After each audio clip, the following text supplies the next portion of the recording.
अंकिता आणि अभिजित यांचं नक्की चाललंय काय बिग बॉसमध्ये काहीच समजत नाही आहे. तो बोलतोय की तू एकटी एकटी राहतेस, ती म्हणते की नाही तू मला एकटं पाडलंयस, तू माझ्याजवळ येत नाही आहेस. ती अशी म्हणते मला बसू दे एकटीला, नको त्रास देऊ. पण दोघांच्याही मनात कुठे ना कुठे आहे की आपण एकमेकांशी बोलायला पाहिजे.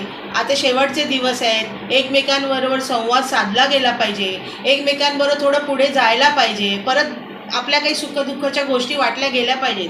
मग अडतंय काय, नडतंय काय हेच कळत नाही आहे. जसं लहानपणी माहिती आहे ना आपण लुटूपुटूच्या लढाया करायचो, तशा या लढाया चाललेल्या आहेत दोघांच्या. ह्याला काही बोलावं का हिला काही बोलावं काहीच समजत नाही. तो बोलतो की मी तुझ्याशी बोलायला येतो, मला बोलायचं आहे, काय चुकतंय माझं सांग. ती बोलते नको नको, आता काय बोलायचं ना, परत आहे तसं राहू दे रे. हे असं त्यांचं चाललंय. पण वाटतंय खरं दोघांना मनातून की एकमेकांना